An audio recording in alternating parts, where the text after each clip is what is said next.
హల్లెలూయా. ఈరోజు జీవవాక్కు ద్వారా దేవుడు మనతో మాట్లాడుచున్న అమూల్యమైన మాట యెహోషువ 3వ అధ్యాయం 7వ వచనంలో, నేడు వారి కన్నుల ఎదుట నిన్ను గొప్ప చేయ మొదలు పెట్టేదను అని చెబుతా ఉన్నాడు దేవుడు. యెహోవాకు ప్రత్యక్షమై యెహోషువతో మాట్లాడుచున్న జీవం కలిగిన మాట జీవవాక్కు. ఇశ్రాయేలీయుల ఎదుట యెహోషువను గొప్ప చేస్తాను, గొప్ప చేయడానికి మొదలు పెడతాను అని చెప్పాడు. ఇశ్రాయేల్ సైన్యాన్ని నడిపించినప్పుడు మోషే గారికి తోడయ్యుండి మోషే గారిని ఎలా ముందుకు నడిపించాడో, సైన్యాన్ని నడిపించడానికి మోషే గారికి ఎలా శక్తినిచ్చాడో, అలాగే యెహోషువ గారిని కూడా గొప్ప చేస్తాను అని, గొప్ప చేయడానికి మొదలు పెట్టాను అని చెప్పాడు.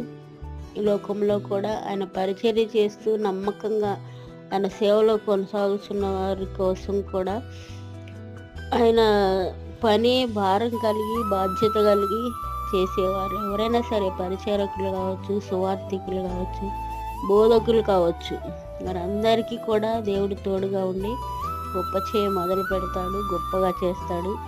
ఆయన గొప్ప నామాన్ని కనపరుచుకుంటారు. ఆయన నామానికి మహిమ తెచ్చుకునేలాగా ఆయన అద్భుత కార్యాలు జరిగించి ఆయన సేవకులను, ఆయన ఏర్పరచుకున్న వారిని, ఆయన ఎన్నిక చేసుకున్న వారిని, ఆయన పిలిచిన వారిని గొప్పగా హెచ్చిస్తాడు.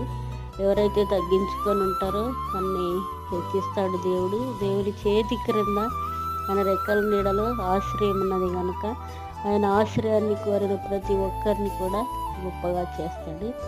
అటువంటి కృప దేవుడు మన అందరికీ దయచేయను గాక. ఆమేన్.